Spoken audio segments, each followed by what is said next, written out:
appuntamento di Festa, che è l'evento estivo principale di Progress Progetto Repubblica.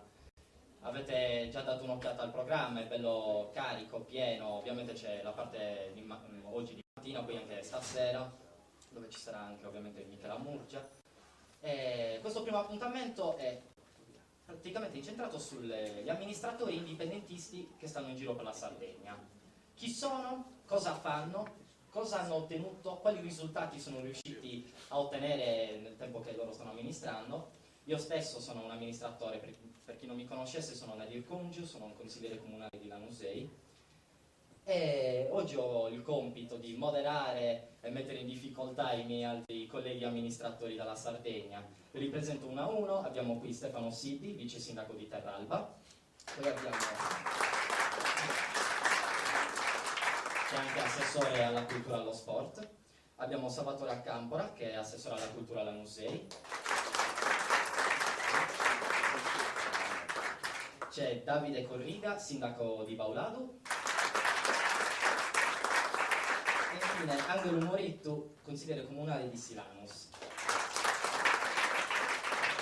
Vi vorrei fare una breve introduzione. Che cosa sono gli amministratori indipendentisti?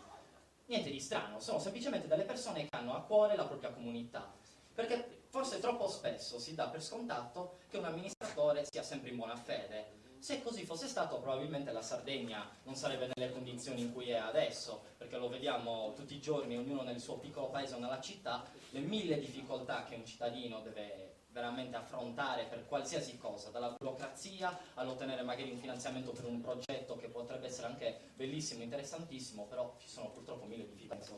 Quindi noi di Progress cosa abbiamo deciso di fare? Abbiamo pensato un modo per cercare di coordinare in qualche modo tutti gli amministratori del nostro partito e in generale gli amministratori indipendentisti che avrebbero voluto una collaborazione con noi, e quindi siamo andati a creare il cosiddetto INS, Istituzione Nazionale Sarda, che non è nient'altro che appunto un gruppo dove gli amministratori indipendentisti possono scambiarsi idee, pareri, darsi suggerimenti, chiedere magari qualche cosa su una determinata delibera per poi riproporla nel proprio comune. Insomma, è un vero e proprio forum di amministratori, e questo in realtà di per sé è anche molto innovativo, perché non so quanti partiti tradizionali abbiano fatto una cosa di questo tipo con la filosofia che abbiamo noi. Questo è molto importante. Io penso che chiunque amministri oggigiorno debba prendere delle scelte molto molto delicate e ponderate. L'ho già detto prima, amministrare è difficile. Nessuno ha mai detto che sia facile, non penso che neanche quelli che stiano nei partiti tradizionali pensano questa cosa. Però noi abbiamo un vantaggio, piccolo, però in realtà grandissimo. Noi abbiamo un motivo in più quando ci svegliamo la mattina per andare nel nostro comune, lavorare, perché noi vogliamo una Sardegna indipendente e vi garantisco che prima o poi lo otterremo, questo è poco ma sicuro, e lo otterremo governando la Sardegna. E quando ci dicono ma voi indipendentisti siete pochi, non è assolutamente vero, gli indipendentisti sono tanti e quelli che stanno al governo stanno sempre aumentando, sono sempre di più. Le ultime amministrative sono state una vera e propria vittoria per l'indipendentismo, siamo riusciti a avere consiglieri e assessori un po' ovunque nella Sardegna, e questa è una tendenza che comunque andrà sempre ad aumentare.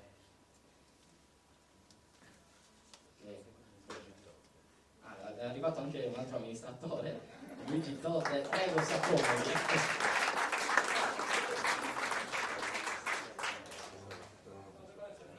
Che è assessore a Samuveo. Buongiorno. Comunque. Venga. Mi alzo io. C'è lì la sedia. Luigi, c'è una sedia lì. Facciamo parlare per lui.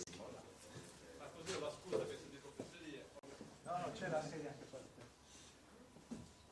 Ora io passerei la parola direttamente agli amministratori singolarmente. Come? L'assessore di Samuveo. Beh, anche a lui, ovviamente parlerà anche l'assessore.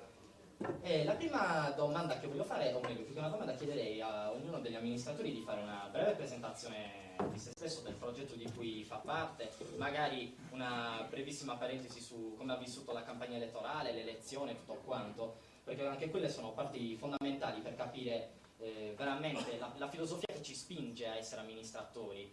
perché molti ci vengono a dire ma chi ve lo fa fare? Io rispondo l'amore per la mia terra, non c'è nessun altro motivo per cui farlo. Io amo la Sardegna, la voglio rendere diversa, farla migliore sicuramente, avere una Sardegna possibile.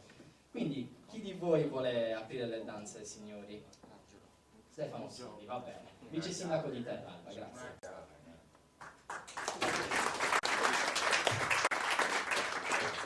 Buongiorno a tutti. Innanzitutto complimenti a chi ha pensato di organizzare Dia Festa qui e non a Fordongianus in riva al fiume in una canicola terribile, perché l'anno scorso facemmo questa prima edizione di questo incontro tra amministratori. Risultò sicuramente molto, molto interessante, molto bello, però francamente dal punto di vista ambientale fu un disastro. 40 gradi all'ombra erano insopportabili, quindi qui si sta sicuramente meglio. Niente, io sono in amministrazione dal 26 giugno dell'anno scorso, quindi un anno e un mese praticamente. Posso ricordare quello che è stato il percorso durante la campagna elettorale. Io faccio parte di una giunta in cui, di 12 persone in cui il sindaco non ha tessera di partito, abbiamo 4 amministratori, di cui un altro assessore ai servizi sociali indipendentista e altri 2 consiglieri di maggioranza, appunto. E poi ci sono altri partiti, tipo uno di Forza Valis, 4 del PD, comunque una lista civica, perché questa era l'unica possibilità di poter andare a governare, perché fare liste solo di per far vedere che esistiamo e basta, secondo me non porta da nessuna parte. E non avrebbe portato da nessuna parte perché ci serve fare esperienza anche di amministrazione. Nadir diceva prima, amministrare è una cosa difficile, ve lo garantisco, è una cosa difficile, ma è una cosa anche impegnativa. Molto impegnativa, che necessita di tempo, di risorse anche fisiche. Io prima ho fatto la classica domanda a uno che è seduto in questo banco, non vi dirò chi, ho detto ma alle prossime ti ricani, mi ha detto ma tu sei scemo. E questa è una delle risposte che io quotidianamente do a chi mi chiede qualunque una cosa che assomiglia a questa storia. Niente, io ricordo che una cosa molto importante che permeò la campagna elettorale nostra fu l'Agenzia Sarda delle Entrate, o meglio la raccolta delle firme che la nostra lista, ovviamente spinta dalla componente indipendentista, sposò in modo totale, e Terralba produsse, se così si può dire, 1123 firme, praticamente una delle comunità con la maggiore percentuale. Fu una cosa abbastanza significativa, anzi molto significativa. Quello che dal punto di vista dell'impegno posso dire in generale, io penso che non ci sia gratificazione maggiore per chiunque faccia politica che quella di dare una parte di se stessi per migliorare la qualità di vita della propria comunità.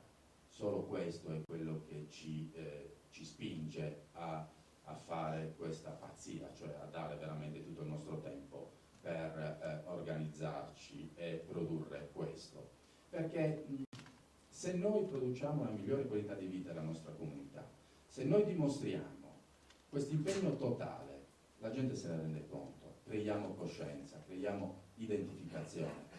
E se la vogliamo davvero fare questa Repubblica di Sardegna, io penso soltanto con l'esempio di chi amministra in primis, ma anche di chi non amministra e fa parte degli organi del partito, possiamo produrre coscienza, possiamo produrre identificazione, possiamo produrre degli esempi. È difficile, è pesante, però questo è, per quanto mi concerne, quello che è stato la cosa più importante che mi ha fatto candidare. Buongiorno Michela.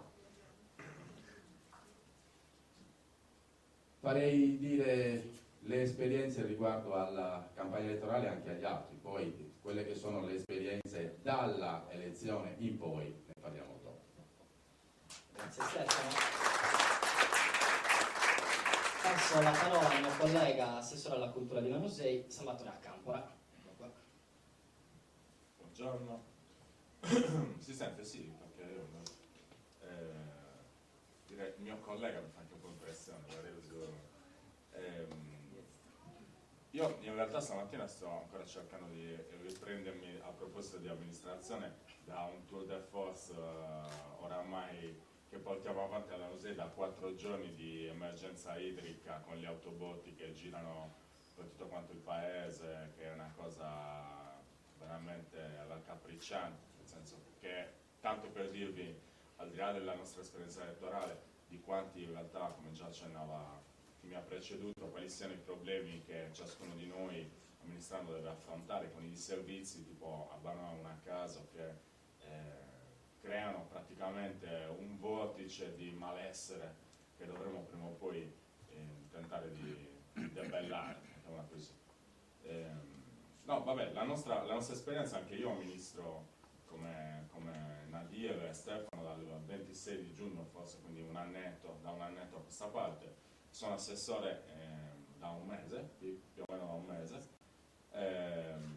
e non vi nascondo che rispetto all'entusiasmo iniziale sono ancora piuttosto entusiasta, però a volte, come dice Stefano, ti rendi conto che devi chiedere delle ferie o dei giorni liberi esclusivamente per vivere dentro il municipio dalle 8 di mattina alle 10 di sera se sei fortunato, quindi è proprio vero che è un gesto incondizionato d'amore nei confronti delle nostre comunità, questo è poco ma sicuro. La composizione della nostra maggioranza, com'è? È una maggioranza un po' atipica. Innanzitutto è atipica perché atipica rispetto alla procedura standard che vivono un po' tutte quante le creazioni delle liste per le competizioni elettorali in Sardegna e anche da altre parti. Noi abbiamo fatto un percorso nato esclusivamente su dei cittadini, la nostra giunta, il nostro sindaco ha 36 anni, io ne ho 31, gli altri 2 membri della giunta ne hanno 35, 36, quindi siamo abbastanza giovani per il criterio di matrice italiana della gioventù, mettiamola così. E gli unici che abbiamo una testa di un partito siamo io e Nadir, gli altri sono tutti liberi cittadini, ragazzi e ragazze che sono sempre impegnate per la loro comunità. E vincendo abbiamo fatto secondo me una cosa straordinaria, perché rispetto la Lanusei è sempre stata centro storico, sede storica di qualsiasi forma di partito o dintorni in ambito politico, quindi noi abbiamo vinto una competizione elettorale vinta anche abbastanza non di misura, diciamola così. C'erano 3 liste, la classica lista di centrodestra, la classica lista di centrosinistra. La Lanusei è sostanzialmente un paese di matrice sinistro-democristiano, storicamente, mettiamola così, e quindi credo che il risultato migliore inizialmente appunto è stato vincere con 3 liste, 3 corazzate, a nosus in 40 gabustesi di spicciocchetti, no? Quindi che eravamo giovani, che non avevamo esperienza, le classiche cose che oramai sono a ritmo cadenzato, che ci sentiamo ripetere anche a noi come partito in generale, che non abbiamo esperienza amministrativa, che siamo pochi, ci dobbiamo unire, le solite cose. La stessa cosa c'è stata per noi alle elezioni, tant'è che diciamo che stesso le altre 2 liste da subito sono rimaste incredule da come utilizzando un linguaggio poco amministrativo li abbiamo asfaltati già dai primi momenti dello scrutinio elettorale, diciamo così. Tant'è che io e il consigliere Congiu come rappresentanti di Progress alla Lanusei è il primo partito giù di lì, nel senso che abbiamo proprio il 20%, una roba così, che non siamo ai livelli, per carità del cielo, non vorrei fare opera di lesa maestà nei confronti di Terralba, però è un risultato notevole, no? Quindi i pochi anche elettoralmente si vedono dopo le elezioni quanto siamo pochi, non prima.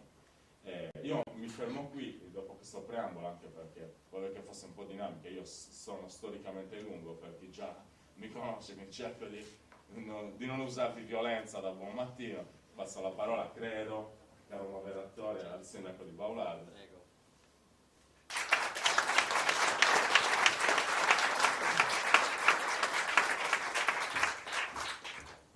Sì, io sono Davide Corriga, sono il sindaco di Paolado da un anno circa come osservatore dalle elezioni del giugno del 2012. Una lista che si chiamava Paolado Sceglie, si chiamava in questo modo proprio perché abbiamo scelto di impostare il nostro discorso amministrativo su 4 principali linee strategiche, tra virgolette: la cultura, il territorio, l'innovazione e la partecipazione. Abbiamo portato avanti la nostra campagna elettorale entrando di casa in casa, proprio fisicamente, a presentare il nostro progetto, e questo è quello che cerchiamo di fare e che cercheremo di fare anche nei prossimi 4 anni. Il primo anno è stato molto difficile, io sono stato anche assessore per 5 anni, dal 2007 al 2012 nella passata legislatura, dunque ho visto anche cambiare proprio in un modo molto più difficile, è molto più difficile oggi amministrare anche rispetto a 2 anni fa. Solo per citarne alcune, quest'anno abbiamo potuto approvare un bilancio solo il 1° agosto, ovvero 2 giorni fa, quando si doveva approvare a fine dicembre. Questo perché la finanziaria regionale, anziché a dicembre, è stata approvata a fine maggio. Tutto questo ha provocato impossibilità di spendita e quindi impossibilità di portare avanti azioni di qualsiasi tipo, se non che a costo zero. Abbiamo visto un blocco di quelle che sono, cioè una boccata d'ossigeno per le nostre piccole comunità, ovvero i cantieri comunali, che sono bloccati ormai dallo scorso ottobre a oggi. Non riusciamo a attivare questi cantieri comunali perché ci sono delle leggi che si contraddicono, leggi regionali una con l'altra, circolari che annullano quelle precedenti. Insomma, viviamo una situazione di stagnazione, se si può definire così. Per non parlare poi di quelli che sono i rapporti con gli enti Lumata, Salvatore ha citato Banoa, avevamo problemi anche con l'AS. Insomma, è molto difficile amministrare in questo ultimo periodo. Tuttavia c'è molto entusiasmo, c'è molta voglia di fare. I risultati penso che arriveranno comunque, magari se non nei primi 2 anni a una fine legislatura, credo comunque che riusciremo a portare a termine tutti quelli che sono i nostri obiettivi, o almeno quelli che abbiamo presentato di casa in casa nella famosa campagna elettorale.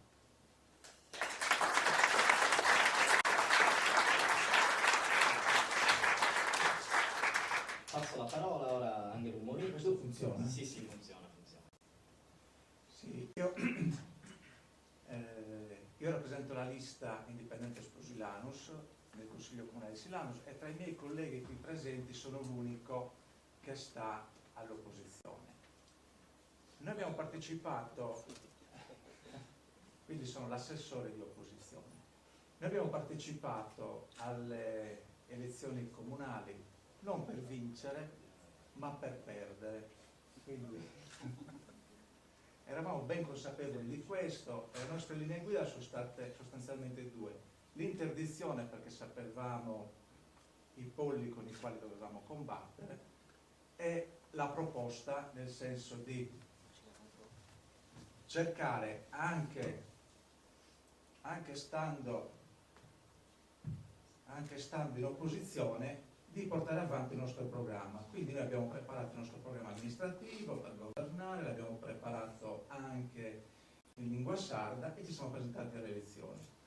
Tutti quelli che sono entrati in lista con me sapevano che avremmo perso le elezioni, ma non perché siamo dei kamikaze che volevamo farci del male, semplicemente perché alla nostra tenera età conoscevamo benissimo il territorio, conoscevamo benissimo gli schieramenti e avevamo 2 possibilità: o schierarci col PD, che nella nostra zona è il partito, diciamo così, egemone, oppure far parte di uno schieramento con PDL, eccetera, sardisti, eccetera, eccetera, che comunque partivano perdenti.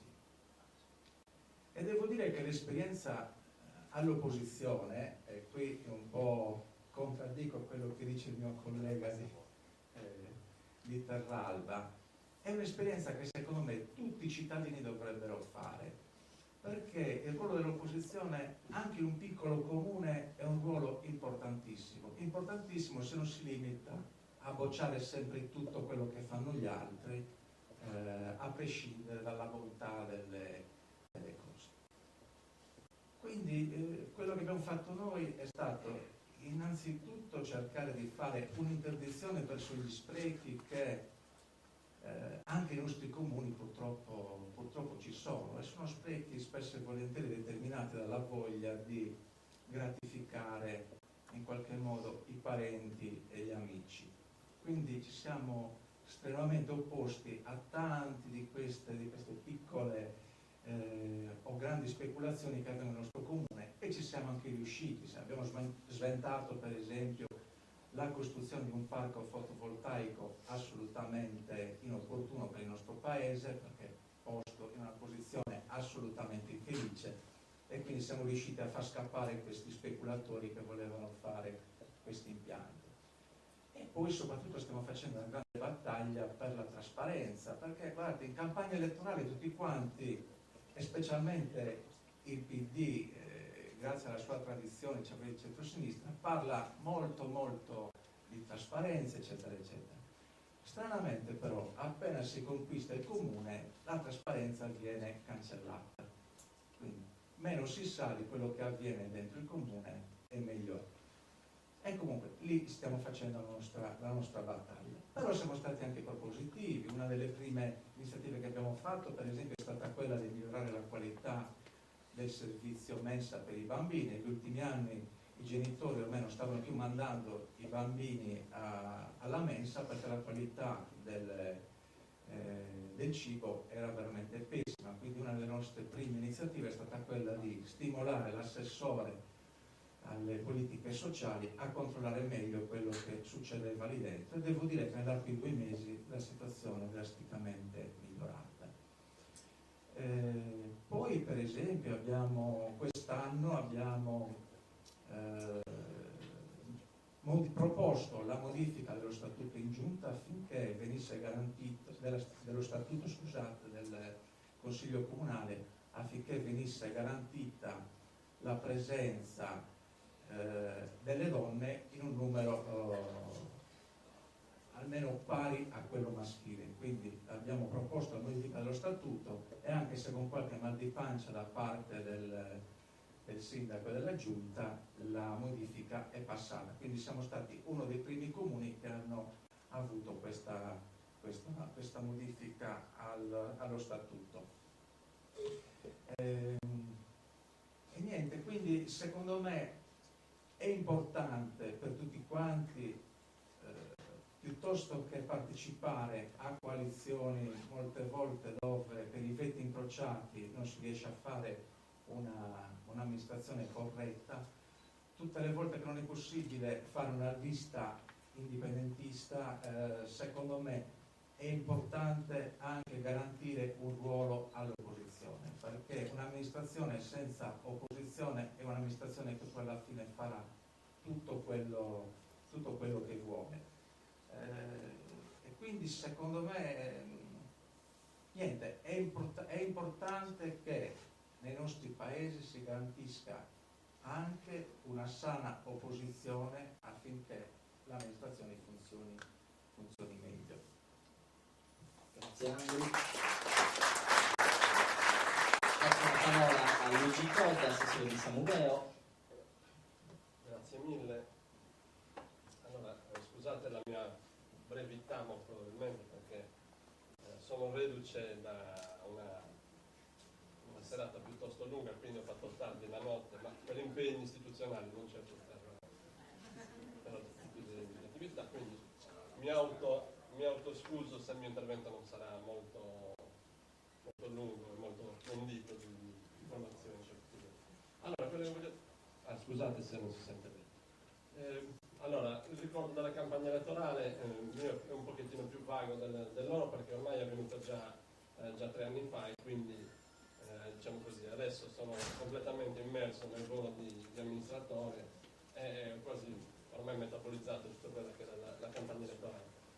Ma è diciamo così vago anche perché nello stesso periodo, devo dire la verità, io sono stato eletto in concomitanza con le elezioni provinciali, e il mio impegno è stato più verso la campagna elettorale per le provinciali che non per le comunali, che mi riguardava direttamente. Quindi sinceramente mi sono impegnato anche non tantissimo in questa campagna elettorale, però ho partecipato in maniera attiva sicuramente alla composizione della lista, una lista civica che comprende tutto l'arco politico possibile e immaginabile, perché nelle nostre comunità è molto difficile, almeno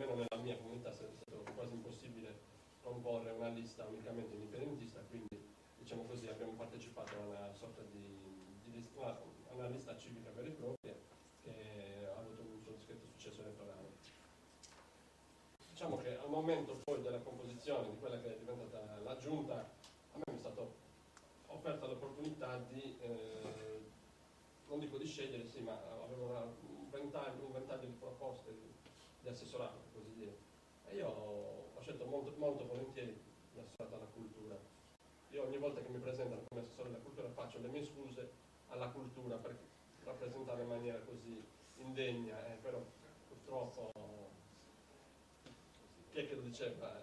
Socrate, se non sbaglio, diceva, era cosciente di non sapere, quindi era considerato già, esatto, era considerato già per questo un sapere, quindi soldi non sapere. Ecco, allora, l'attività dell'assessorato alla cultura mi intrigava in maniera particolare perché secondo me poi alla fine è quella che determina e che influenza più il resto delle altre attività, perché non c'è attività all'interno del comune che non venga influenzata da un aspetto culturale.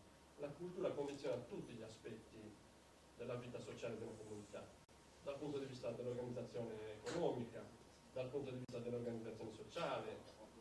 Se parliamo di agricoltura non possiamo non parlare di scelte di un certo tipo che non sono condizionate dalla nostra cultura. In tutti questi ambiti, quindi diciamo così, avevo la possibilità di mettere voce in capitolo. Dove si fa? L'assessore ha i lavori pubblici, mi sarebbe occupato di buche delle strade o di appalti, e sicuramente da quel punto di vista non sarebbe stato, dal punto di vista politico, prettamente politico, non sarebbe stato sicuramente politico.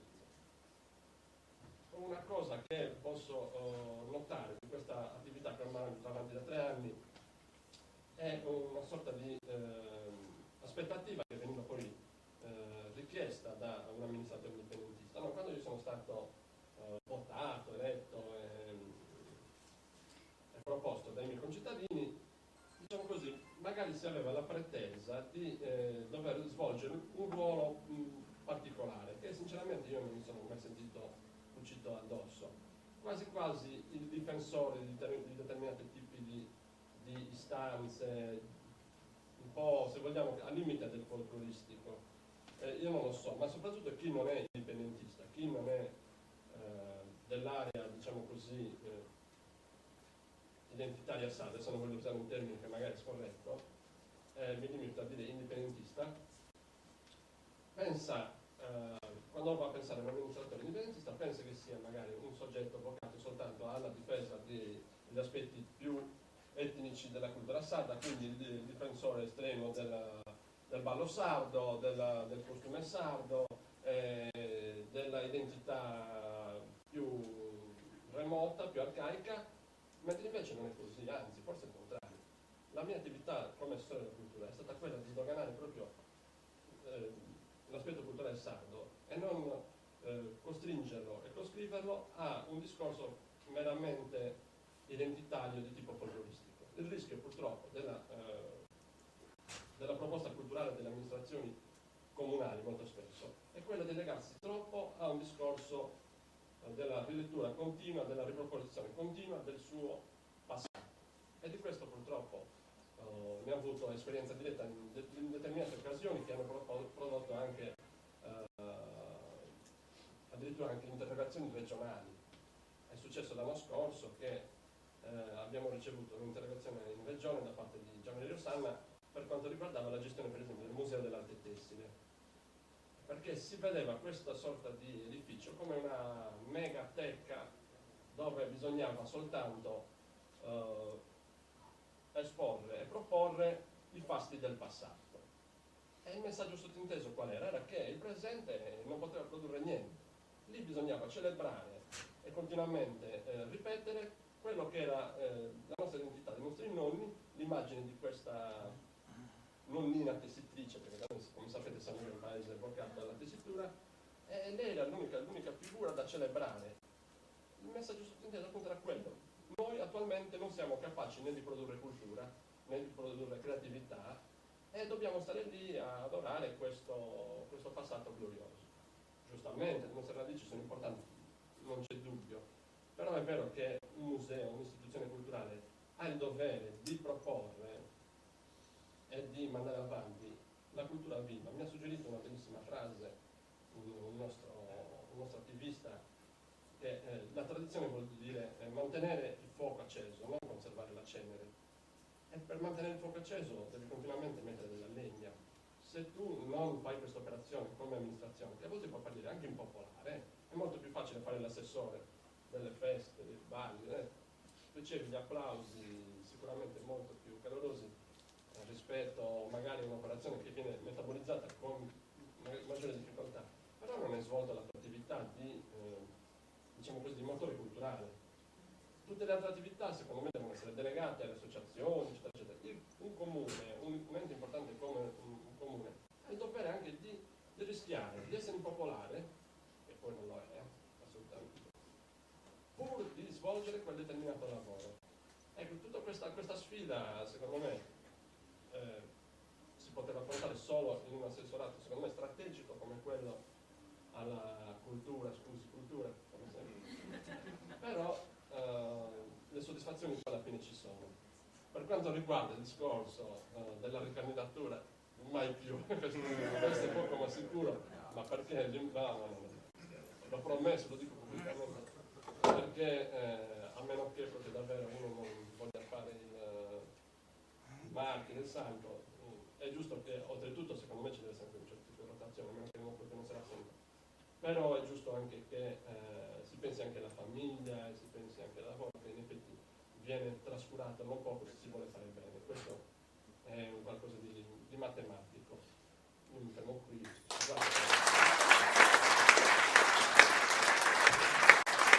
Grazie Luigi.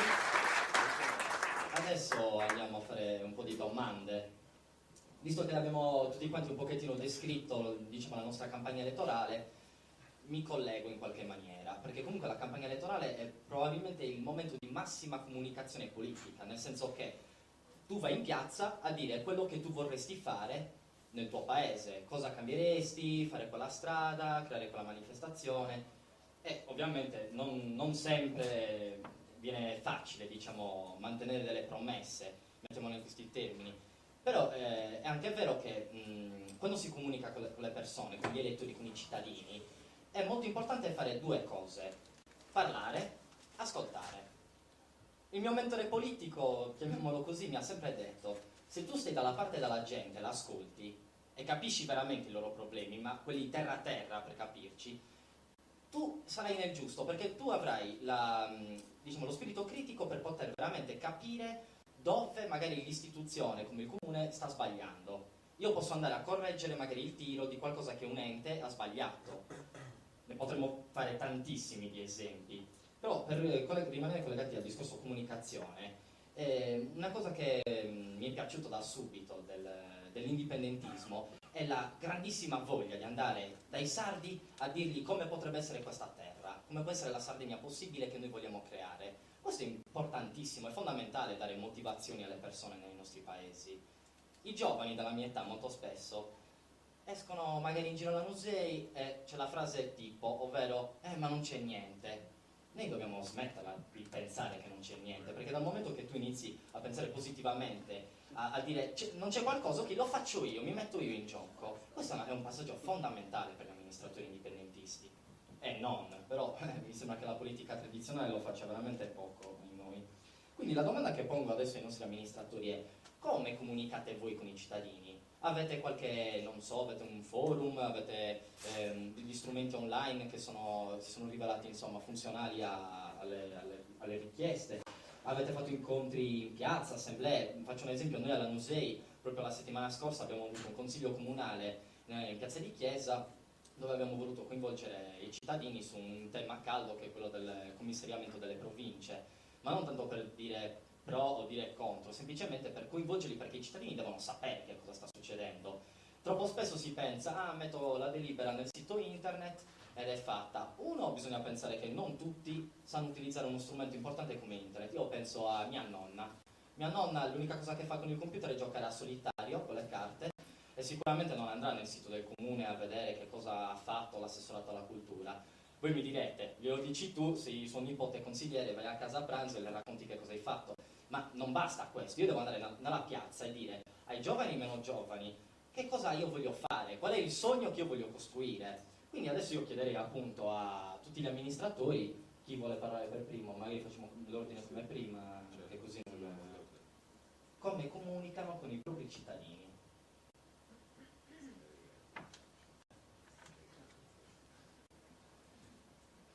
Allora, io ho un esempio. Io faccio anche l'assessore alla cultura, faccio anche altro all'interno del comune, essendo vice sindaco devo fare un po', devo occuparmi un po' di tutto. Fino a 5 mesi fa a Terralba c'era un signore che viveva in un'auto, dormiva in un'auto da anni. Vi lascio immaginare il disagio. I servizi sociali erano pienamente a conoscenza, erano stati allertati, avevano tentato il tutto e il contrario di tutto. A un certo punto, niente, ho deciso, vediamo un po' che cos'è, qual è questo problema. Questo signore, banalmente, per dirvela tutta, non aveva ancora trovato una persona che l'avesse ascoltato e avesse capito davvero il suo problema e l'avesse aiutato, ma minimamente. Lui chiedeva solo la possibilità di essere aiutato dal punto di vista di un affitto per poter lavorare. Questo signore da 6 mesi ha una casa in affitto a Marcedì e ha un reddito congruo per il lavoro che sta facendo. Cosa vuol dire ascoltare? La comunicazione è soprattutto ascoltare. E soprattutto ascolto. Lo faccio per deformazione professionale. Io forse non ho bisogno di avere il blog o altre cose perché ho un set che si chiama ambulatorio e francamente vi garantisco che lì c'è la necessità davvero di ascoltare tutto, il contrario di tutto, e spesso e volentieri devi ascoltare le cose che sono veramente terribili da ascoltare, però entri in una sintonia con l'individuo che probabilmente con nessun altro mezzo riusciresti ad ottenere. E non vi nascondo che questo tipo di lavoro è estremamente utile dal punto di vista anche politico e dell'amministrazione, perché si riesce ad avere una serenità che probabilmente viene anche da una conoscenza molto approfondita con le persone e si riesce ad ascoltarle un pochettino meglio, un pochettino di più e probabilmente si riesce anche a far ingoiare qualche decisione che devi prendere che può non essere condivisa da quella persona in quel momento. Dal punto di vista istituzionale io sto partecipando alla creazione, e questo lo reputo molto importante, dei comitati di quartiere. I comitati di quartiere devono essere, per come li vediamo noi, dovremmo fare le elezioni a fine settembre proprio, ormai abbiamo fatto tutti quelli che sono i regolamenti, le riunioni, e per fare riunioni veramente ci vuole tempo, perché Terralba ha più di 10.000 abitanti. Ripeto, i comitati di quartiere dovranno essere quelle che sono le antenne dell'amministrazione e le richieste che i cittadini potranno fare direttamente all'amministrazione per migliorare la qualità di vita loro, del quartiere e implicitamente quelle della comunità. Questa secondo me è una cosa fondamentale. Poi andare a finire su Facebook o sulle altre tecnologie sì, sarà pure importante, ma per quanto mi concerne dal punto di vista personale lo vedo decisamente in un piano inferiore a queste che sono le mie priorità. Per quanto riguarda alcune cose che ha detto prima Angelo, sì, io sono a mo' di sfottò, sapete, facile la vita dell'oppositore. Basta dire sempre di no, perché noi abbiamo un'opposizione che dice sempre di no, non ha mai detto proponiamo questo, facciamolo assieme perché è una cosa seria, no, dice di no e quindi si sente anche non essere presa in considerazione e forse crea anche in chi sta in maggioranza una non brillante idea dell'opposizione in generale. Tutto qua.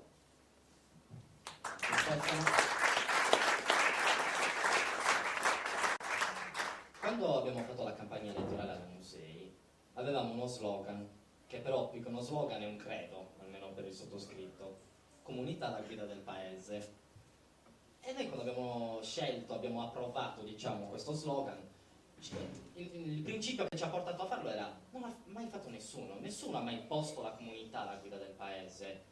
Noi siamo dei governatori, degli amministratori, noi tra virgolette guidiamo la barca, però chi è che rema? È tutta la comunità, tutti quanti insieme. Questo è un passaggio fondamentale. Poi adesso vi farò dire di più magari da Salvatore Accampora, vi saprà dire sicuramente qualcosina in più, soprattutto delle ultime riunioni, assemblee pubbliche che abbiamo fatto. Siamo dei martiri, non siamo dei governatori. Beh, altro che governatori. No, in realtà sorridevo le battute su chi poteva essere quel signore con la barba, i capelli bianchi con la macchina antialba, però No, non aveva né la barba né i capelli. no, noi ce lo siamo immaginati così, perciò diciamo. No, dicevo, bella, io lo dico sempre, bella la vita dell'opposizione, ma in realtà Angelo fa un'opposizione, scusando il termine, una posizione anomala e allo stesso tempo molto nobile, nel senso che anche il sistema elettorale, tipo la Musei ha 11 consiglieri di maggioranza, 5 di minoranza e il sindaco, cioè la minoranza in pratica non conta niente, cioè se conti, se sei maggioranza hai un valore dal punto di vista amministrativo, se sei minoranza non fai nulla, a patto che tu ci tenga a fare qualcosa, intendo a essere propositivo, perché secondo me il ruolo dell'opposizione è un ruolo nobilissimo, perché ti dà la possibilità di far correggere il tiro alla maggioranza o anche di proporre delle cose che magari avresti avuto paradossalmente maggiori difficoltà a fare se fossi stato, diciamo così, alla guida del paese, mentre a volte il ruolo dell'amministrazione è il ruolo di colui che si deve grattare una marea di rogne, che deve dire di no spesso e volentieri, e a volte io mi rendo conto che la parte della comunicazione, che noi avevamo messo delle linee guida, noi non abbiamo fatto un programma elettorale tra virgolette di sostanza, se non principalmente un programma di metodo, perché quello che manca, al di là di dire, scusate la banalità, con che oscillazione vogliamo portare a collimazione una buca, che aggiustare una buca sono bravi tutti, è dare un approccio differente dal punto di vista del metodo, cioè l'ascolto, la partecipazione, la condivisione delle scelte, in primis all'interno anche di quello che la nostra lista si chiamava Lanuse 2012, all'interno quindi proprio del gruppo allargato che poi diciamo così, ha fatto nascere questa lista, ma soprattutto nei confronti della popolazione, appunto, che spesso gli amministratori se ne dimenticano che loro sono semplicemente, diciamo così, dei servitori della propria comunità, ma non vi nascondo che spesso, molto spesso, è difficile, a volte veniamo secondo me un po' offuscati dalla burocrazia. Io personalmente sto impazzendo perché mi sento anche un po', a volte mi sento snaturato in quello che sono, che posso essere io come persona, che magari è come se fossi bravo a suonassi la chitarra in maniera proprio ipervirtuosistica, poi faccio il conservatore, divento super tecnico, ma mi passa un po' quella poesia che avevo inizialmente. A volte un amministratore secondo me corre un po' questo rischio e quindi si può perdere di vista il lato principale, che secondo me è proprio quello della comunicazione con la comunità. Anche noi abbiamo iniziato a mettere i primi passi, i primi puntini per quanto riguarda i comitati di quartiere. La Nusei non ha 10.000 abitanti, però è un capoluogo storico sia dal punto di vista culturale, c'è anche una coscienza forse politica, secondo me abbastanza elevata per la dimensione numerica della città, di una propria dimostrazione che il criterio numerico che spesso applichiamo in Sardegna non è un'equazione che dà sempre un risultato corretto. Noi abbiamo iniziato a fare diversi incontri in piazza, anche quelli un po' tra virgolette pericolosi, nel senso che noi abbiamo fatto diversi incontri sulla questione di provincia, che in generale credo che anche tra di noi il concetto di provincia cambi a, diciamo così, discrezione dalla parte della Sardegna in cui ciascuno di noi vive, nel senso che, per esempio, per gli Ogliastrini la provincia è una cosa molto importante, perché senza la provincia perderemo una marea di cose, ad esempio. Però, ad esempio, il rapporto con la popolazione, anche da questo punto di vista, è difficile, perché oramai siamo capaci solo di fare l'equazione mala politica uguale ente pubblico, che sia comune, che sia regione, che sia provincia, che sia Parlamento italiano, eccetera. E quindi c'è una grossa difficoltà, secondo me, proprio parlando di comunicazione, nel far capire o nell'essere bravi a spiegare quanto in realtà sia importante difendere determinati parametri, determinate istituzioni all'interno del nostro territorio. Quindi noi abbiamo fatto diversi incontri pubblici, vestendo i pomodori ovviamente, anche perché dopo che il primo mese, dopo la luna di miele elettorale, poi devi essere veramente bravo per non rischiare i pomodori. E poi avremo un incontro pubblico giovedì alle 8, noi facciamo tutti, parlo in maniera molto spicciola, facciamo gli incontri pubblici in piazza perché se la popolazione è a conoscenza dell'argomento c'è un confronto, io credo che nessuna amministrazione debba temere di prendere delle scelte se queste sono partecipate. Noi facciamo tutti gli incontri a orari un po' desueti per i consigli comunali, tipo alle 8 di sera, alle 8 e mezza di sera, affinché tutti possano partecipare, anche chi ha le attività commerciali. E poi stiamo lavorando a una piattaforma informatica.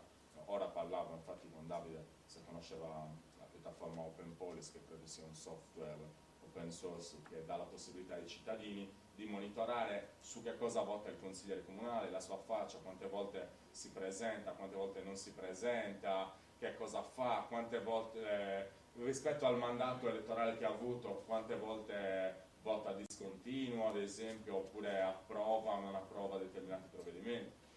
Sono cose un po' forse anche articolate da spiegare, però noi stiamo lavorando molto su questo aspetto, proprio perché se non c'è comunicazione con i cittadini credo che siamo fregati. La Nosei ha vinto da poco le Cartoniadi, che sono le Olimpiadi della raccolta della carta e del cartone in tutta quanta la Sardegna.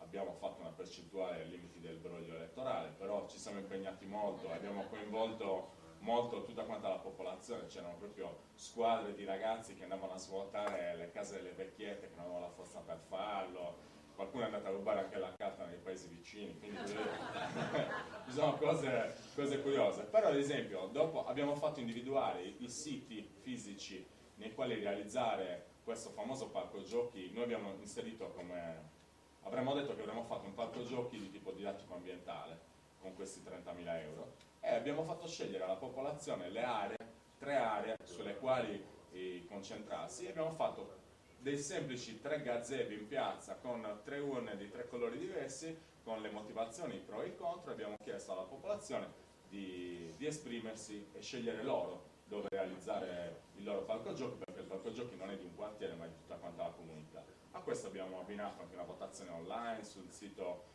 del comune, su Facebook, sulle altre piattaforme, e adoperiamo questo metodo della condivisione per qualsiasi cosa. Cioè, ora sposteremo in uno stabile del comune, in una scuola materna, uno stabile che era in disuso, che ha la possibilità di avere uno spazio all'aperto grandissimo per fare un orto didattico, che gli orti didattici erano presenti fortemente all'interno del nostro programma, e per fare questo spostamento abbiamo consultato con i questionari, i docenti, i dirigenti, i genitori, abbiamo fatto 3 assemblee pubbliche affinché anche i nonni si pronunciassero se erano d'accordo o meno su questo spostamento, e questo tipo di scelta consente di poter navigare non a vista ma con una visione di prospettiva differente, perché la scelta, qualsiasi essa sia, è stata fatta dalla comunità, e gli amministratori, che devono chiaramente a un certo punto dire giusto o sbagliato, sono forti anche di questa condivisione. Con questo intervento non interverrò mai più, passo la parola a Verdi.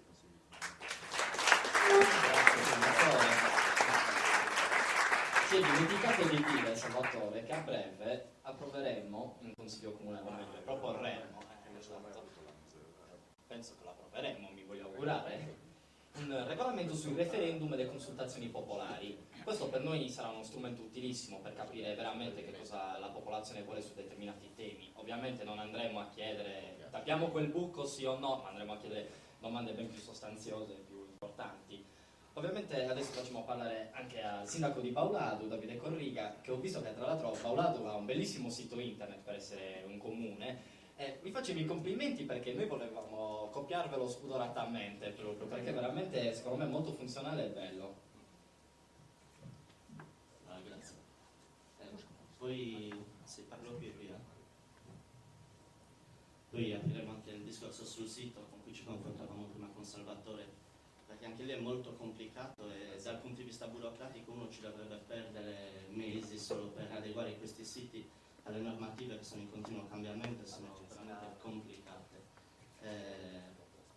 Come amministrazione comunale chiaramente a fianco a una comunicazione di tipo tradizionale, che è quella del sito internet, delle Novas attraverso le locandine, il materiale informativo e degli orari di ricevimento in comune, cerchiamo sì di vivere il paese ancora maggiormente, quindi frequentando le piazze, i bar e ogni occasione utile in cui ci si possa confrontare con i cittadini. Baulado comunque è un paese molto piccolo e la popolazione non ha... ricevo messaggi a luna di notte, mi suonano a casa, insomma non ci sono problemi nel rintracciarti, nell'informarti, nel portarti a conoscenza delle questioni.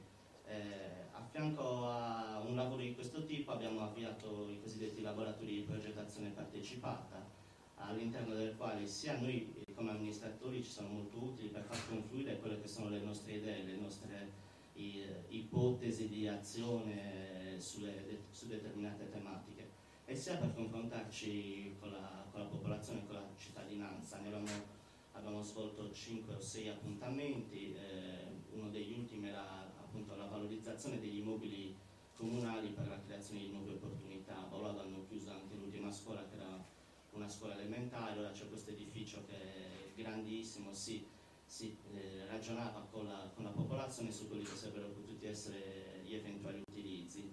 Da questi laboratori sono nati anche dei sublaboratori, ovvero hanno partecipato agli incontri circa 60 persone, che comunque è un numero abbastanza buono per un paese come Baulado, e poi all'interno di questi incontri circa 6-8 persone si sono trovati con delle idee comuni e quindi si incontrano anche a parte per sviluppare delle progettualità. Questo è soprattutto nel campo della cultura e di una manifestazione musicale che si chiama DU a Baulado, sulla quale 8 giovani stanno lavorando per sviluppare una sorta di factory, ovvero una sorta di centro di produzione o di valorizzazione per la creatività giovanile, che si svilupperà in 3 principali settori: uno legato ai laboratori, uno legato a una sorta di label, quindi etichetta discografica, e una per la gestione di spazi per la produzione di cultura. Oltre ai laboratori di progettazione partecipata, avremmo dovuto farlo già partire, ma non ce l'abbiamo fatta perché il lavoro è immane. Pubblicheremo nei prossimi giorni sul sito una sezione particolare che non sappiamo ancora come si chiamerà, o Baulado Wiki o Baulado Leaks, dove c'è una sorta di agenda del sindaco, ovvero tutto quello che faccio quotidianamente come sindaco dal giorno dopo in cui sono stato eletto a oggi. Quindi io quotidianamente compilo questa agenda, ogni giorno ci sono circa dai 7 ai 12 punti sui quali lavoro quotidianamente, le persone che incontro, i sopralluoghi che faccio, il tempo che dedico per studiare eventuali leggi o regolamenti, come ultimo questo della TARES. Anche questo andrà totalmente online, si può già visualizzare in una sorta di sito ombra, si chiama su baulado.net/wiki, si può vedere già tutta la mia attività fino a fine marzo. Ora stiamo finendo di caricarlo, lo caricheremo, poi lo aggiorneremo settimanalmente con tutto quello che facciamo. Abbiamo approvato in Consiglio Comunale il regolamento per la trasmissione dei consigli comunali. A Baulado sono poco partecipati, quindi proviamo ad entrare nelle case in questo modo, in modo che probabilmente molto spesso ci si dice che si svolgono in orari in cui uno fa altro, lavora, togliamo anche questa scusa, nel senso che potranno vederli anche in differita.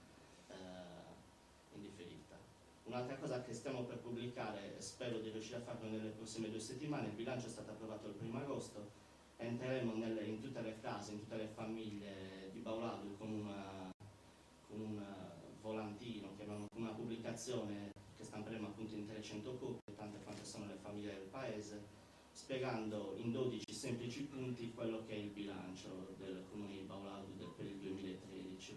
E quindi un bilancio molto spesso di difficile lettura anche per un consigliere comunale, una sorta di malloppo così che non tutti riescono a leggersi. Noi quindi cercheremo non solo di portare a conoscenza la popolazione di quello che facciamo, ma anche di semplificarlo, di portarglielo in parole semplici, anche per chi non mastica di politica, e quindi In 12 punti faremo capire al cittadino medio da dove arrivano i fondi per il comune e come l'amministrazione comunale ha deciso di spendere queste somme per l'anno in corso. Grazie Davide. Purtroppo il tempo è tiranno, io avrei voluto fare tantissime altre domande a tutti quanti, però adesso passerò a un'altra domanda perché purtroppo dobbiamo... Certo, no, anche Angelo, no, adesso parli, no? Certo, facciamo intervenire anche gli altri due, ci mancherebbe altro. Però aggiungo... È ontologica la cosa. Aggiungo insomma una domanda, mettiamola così. Vi chiedo purtroppo se potete anche essere un pochettino più... non è stato cosa abbiamo fatto eccetera. Insomma, adesso la domanda che vi pongo è: che obiettivi volete raggiungere nelle vostre amministrazioni e quali avete raggiunto? Quali risultati si sono già ottenuti dal tempo, cioè da quando avete iniziato questa avventura? Ovviamente facciamo iniziare Angelo, vabbè, al microfono lì. Prego Angelo. Sì, chiaramente io mi ricollego anche alla questione della trasparenza perché, come ho detto, spesso la trasparenza, se in tutti i comuni fossero gestiti come gestisce Paolado Davide, non ci sarebbe bisogno dell'opposizione. E purtroppo però c'è bisogno anche dell'opposizione. Al punto che noi abbiamo cercato di andare contro questa esigenza qui, visto che gli atti non venivano pubblicati sul sito del comune, abbiamo aperto il nostro sito dell'opposizione, diciamo così, le determine del comune e tanti altri documenti che non si trovano nel sito istituzionale si trovano nel sito della minoranza. E per quanto riguarda invece il fatto di essere propositivi, dico solamente che abbiamo fatto digerire alla maggioranza l'istituzione del registro delle coppie di fatto. Silano è uno dei pochi paesi che ha il registro delle coppie di fatto, e non vi dico quanto è stato difficile a quelli del PD, che in campagna elettorale chiaramente questa cosa qui la davano per fatta, ma farglielo digerire è stata una cosa veramente, veramente complicata. Per quanto riguarda poi la partecipazione della gente, che è quello che a noi interessa di più, anche qui, nonostante abbiamo chiesto in diversissime occasioni, per diversissimi problemi, la convocazione dei consigli comunali aperti, e i consigli comunali aperti alla maggioranza non piacciono. Non piacciono salvo quando non sono costretti dalle circostanze. L'ultima circostanza è stata quella della Tares. In pochi, a dire la verità, parlano di Tares perché evidentemente fino a quando la gente non riceverà le bollette non si accorgerà di questo problema. Quindi la maggioranza ha convocato un'assemblea pubblica, l'ha convocata di mercoledì alle 5 del pomeriggio. Potete capire che la partecipazione è stata abbastanza scarsa, però qualcuno tra i più informati, specialmente quelli che hanno avuto la bontà di guardarsi le bollette appena consegnate, sono venuti lì e anche in questa occasione ci si rende conto della differenza che c'è tra un'amministrazione con idee indipendentiste e una amministrazione normale, diciamo così, di quelle che governano la stragrande maggioranza dei nostri comuni. Questa gente sostanzialmente è animata, o meglio è disanimata da una sorta di rassegnazione, nel senso che sono andati lì sindaco, giunta e i responsabili del servizio sostanzialmente a dire che gli aumenti erano indispensabili, che bisognava stringere il cordone della borsa, eccetera, eccetera, e quindi che bisognava sostanzialmente accettare questa gabella in più. L'unico che si è fatto carico di illustrare ai cittadini che hanno avuto la bontà di venire perché pagavamo questa tassa è stato il sottoscritto. Ma perché? Perché ho cercato di capire come mai nei nostri comuni si paga così tanto di Tares. Ricordo che la Tares è la nuova tassa sui rifiuti e sui servizi che siamo tenuti a pagare. Ai rifiuti della tassa è stata aggiunta la S di servizi perché in questa tassa qui è compreso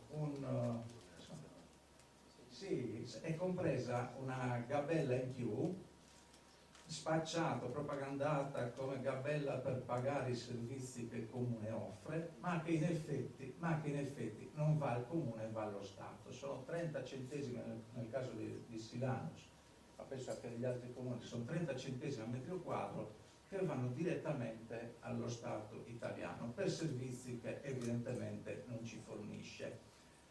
Non solo, poi è stato mio compito spiegare alla cittadinanza come mai, nonostante si faccia la raccolta differenziata nei nostri comuni, la cittadinanza paghi sempre di più per questo servizio.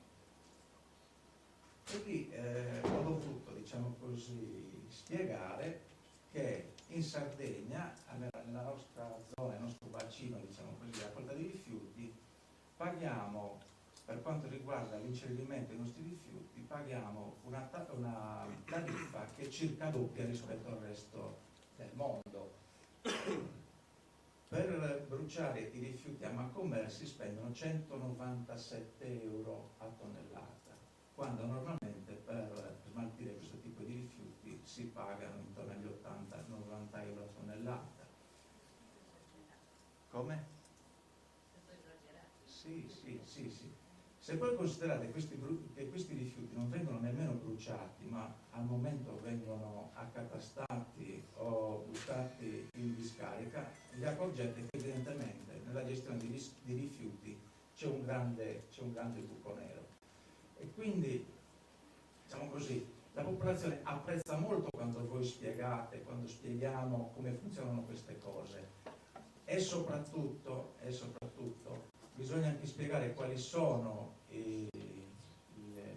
le manovre che si possono fare per ottenere dei risparmi che poi si traducono anche e soprattutto in un miglioramento della qualità della vita. Tenete presente che gli inceneritori, insieme con le petrolchimiche, insieme con le acciaierie, sono le attività più inquinanti che possono stare sul territorio. E considerate anche che noi, mentre ci riempiamo spesso la bocca di vivere in un territorio incontaminato, ci accorgiamo che nei nostri territori abbiamo un'incidenza di tumori e altre malattie che è circa doppia o tripla rispetto ad altre zone. Quindi questo, per esempio, è uno dei ruoli che io sento molto importanti per l'opposizione e che spesso e volentieri da chi sta all'amministrazione e considera l'amministrazione della cosa pubblica come quasi una sciagura che gli è capitata addosso e come quasi un fatto ineluttabile per cui non c'è niente da fare, dobbiamo far pagare i nostri cittadini e accettare, diciamo così, tutto quello che ci passano da altri gli enti superiori, diciamo così. Questo è qualcosa che secondo me con un'adeguata informazione è giusto che anche l'opposizione lo possa diciamo così, trasmettere ai cittadini. Grazie Andrew. Devo per forza fare l'antipatico perché purtroppo i tempi stringono, quindi una manciata velocissima di secondi a ciascuno per dire che cosa si è raggiunto nella propria amministrazione, nel proprio comune, un risultato magari il più importante che è stato raggiunto. Purtroppo vi devo chiedere di essere veramente rapidi perché c'è un altro evento qui immediatamente dopo, i tempi stringono. Grazie. Mi è cambiata la domanda 3 volte. Adesso rispondo sulla comunicazione, no, preparati su cosa vuoi fare all'università. Adesso, allora, il risultato che mi ha dato più soddisfazione, allora, sicuramente è questo, mantenere, anzi, se vogliamo, moltiplicare l'offerta culturale con un notevole risparmio per la comunità e per le casse comunali. Dico solo questo, il Messorato aveva 3 anni fa una dotazione di circa 60-70 mila euro per la cultura, adesso ne ha tolte alcune spese, diciamo così, indispensabili, quali per esempio il carnevale, che comunque sono circa 8-9 mila euro. Questo nel giro di 3 anni. I fondi per le biblioteche comunali sono diminuiti del 60-70%. Noi stiamo cercando di mantenere comunque la qualità del servizio identica e io sono sicuro che in questione addirittura enormemente migliorata. la collaborazione attiva con associazioni come Liberos, questo per me è sinceramente una grandissima soddisfazione, che ci sta dando una mano d'aiuto incredibile. Liberos, come ben sapete, non voglio spiegarvi di cosa sto parlando, e i frutti di questa collaborazione sono visibilissimi. Mi fa molto piacere quando sento parlare non tanto i miei concittadini, ma le persone che fanno parte della mia comunità, di invidia per l'attività culturale, per l'offerta culturale che viene fatta nel mio paese, quasi quasi che si respiri arte e cultura a tutti i fuori, che poi invece non è così, perché poi alla fine le difficoltà che incontriamo tutti i giorni come amministrazione per mandare avanti queste attività è enorme, però almeno, diciamo così, c'è la soddisfazione di mettere in campo tutte queste iniziative.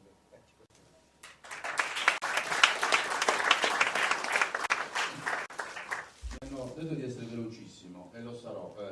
Luigi ha cominciato dicendo che ha moltiplicato le offerte culturali per la propria comunità, risparmiando notevolmente su quello che era il bilancio del comune. Io devo dire che le ho moltiplicate di molto, non spendendo nulla. In che modo? Mettendo a correre tutte le mie relazioni e le relazioni di chi mi sta vicino, e poi facendo quello che è stato fotografato con una straordinaria vignetta da Staino su un giornale nazionale italiano circa 2 mesi fa, in cui c'era un signore con la barba e giacca e cravatta che sembrava che chiedesse l'elemosina. Si avvicina un vigile per mettergli la multa e questo signore risponde: signor vigile, guardi che io sono l'assessore della cultura e sto facendo fundraising.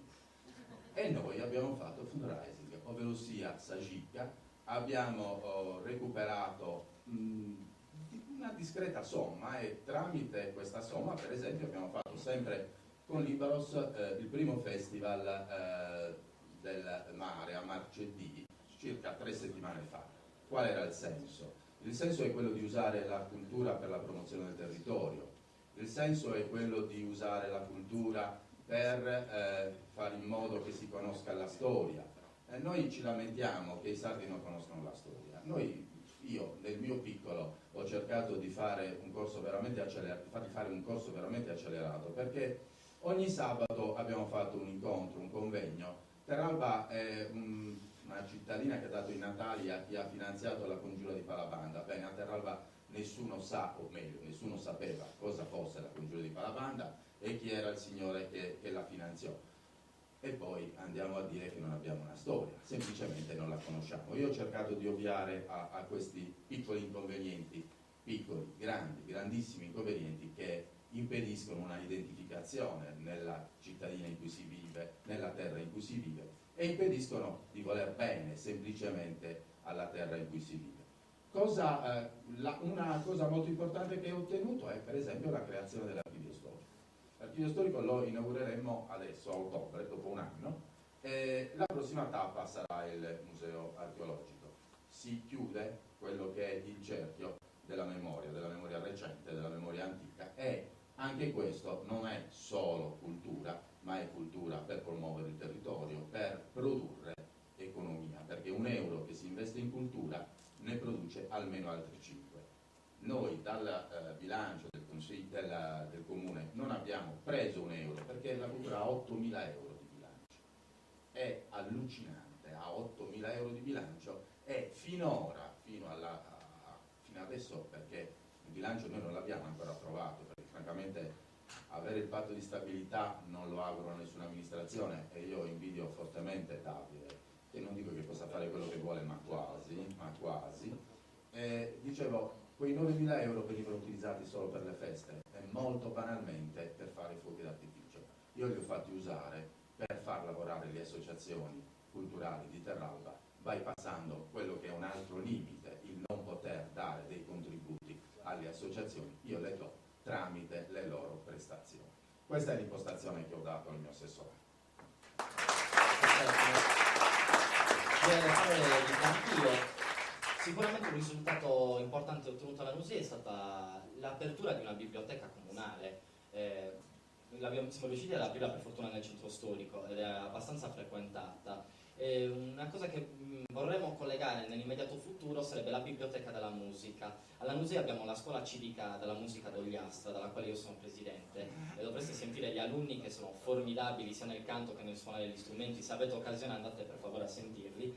È un progetto che in realtà è rimasto sepolto dal 1997, ma che questa amministrazione si prenderà insomma l'impegno di portare avanti e finalmente avere una vera biblioteca della musica dove chiunque potrà andare a leggere, ascoltare qualcosa per imparare, perché anche la musica è un veicolo sempre di comunicazione molto importante. Salvatore Accampora, prego. Velocissimo. Non solo la biblioteca comunale, che esisteva già, noi l'abbiamo riportata nel centro storico affinché tutti potessero, prima stava quasi in periferia, ma soprattutto non vorrei sfociare sempre nelle solite cose. Non abbiamo fatto, io sono assessore alla cultura, quindi ci siamo occupati principalmente di questo, però abbiamo fatto diverse cose, tipo un approccio, secondo me la differenza, l'obiettivo principale è l'approccio anche con le imprese sia culturali che le aziende di qualsiasi tipo del nostro territorio, che ora lavorano tutte e non lavorano solo gli stessi come in passato, a rotazione lavorano tutte quante. La biblioteca, ci tengo a sottolinearlo per due aspetti, perché perlomeno in Ogliastra l'unica biblioteca con tutte le scaffalature e le insegne trilingue, in sardo, in inglese e in italiano. Ogni scaffalatura, ed è grandetta la nostra biblioteca, ha tutte quante le indicazioni in queste tre lingue, ovviamente anche le insegne, le frecce per cercare le sezioni, eccetera. E poi abbiamo ottenuto in brevissimo tempo la possibilità di avere alla Nusei l'unica sezione staccata del Dipartimento di Linguistica e di Beni Culturali della Regione con un operatore nel nostro municipio. Quindi noi abbiamo uno sportello che si approccia con un operatore a tutti quanti, non ai cittadini e basta, principalmente agli amministratori, e dà una mano agli amministratori per presentare progetti o altro che abbiano a che fare con le leggi di valorizzazione delle lingue, tipo la 26 o la 482, che è una cosa che in Sardegna un po' ovunque manca. Ci sarebbero diverse altre cose, ma queste sono quelle principali. Noi stiamo puntando principalmente alla creazione di 4 macro gruppi di iniziative culturali, basandole su un principio fondamentale che è quello della qualità. Abbiamo creato un brand che è la Nusei Sistema Cultura, che è proprio un sistema culturale alla quale verranno riallacciate tutte quelle iniziative di qualità che fanno parte del nostro territorio.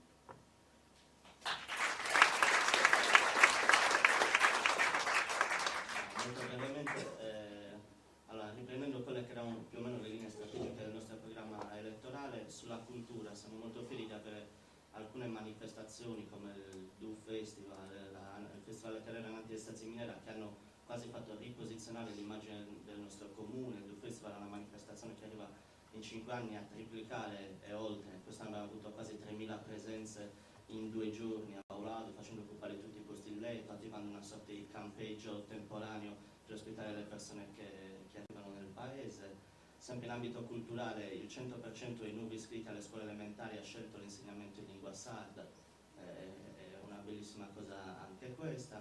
Sul fronte del territorio, dell'ambiente, i dati dal 2011 al 2012, al 31 dicembre, hanno visto passare la percentuale di raccolta differenziata dal 37% al 69%, tantissimo, quasi raddoppiato. Nel 2013 andremo a migliorare ancora questa percentuale perché stiamo aprendo l'ecocentro comunale e già dobbiamo studiare nuove prospettive che saranno quelle della prospettiva rifiuti zero, che ci porterà anche ad abbassare quelle che sono le bollette della Tares, perché meno produci rifiuti e meno paghi in bolletta.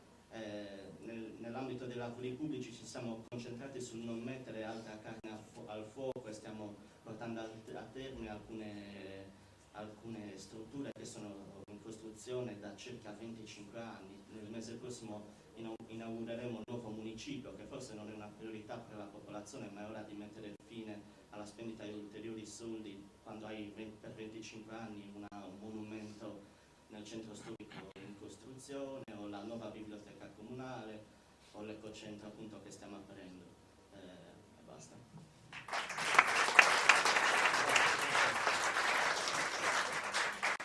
io sarò brevissimo, per chi sta all'opposizione non c'è cosa migliore che vedere approvate le proprie proposte anche dalla maggioranza. Nel nostro caso è successo in diverse occasioni e questo per me è un motivo di grandissima soddisfazione, perché vedere che il tuo programma, che non è stato sicuramente condiviso da quelli della maggioranza, viene approvato anche da loro per certe cose è molto importante. Vedere che spesso i componenti della maggioranza disattendono le indicazioni del sindaco per votare le tue proposte è molto molto importante, e quindi per me questa qui è la cosa più importante, non fare un'opposizione diciamo così solo negativa, ma fare un'opposizione propositiva è per me la più grande soddisfazione, il più grande risultato che credo di aver ottenuto.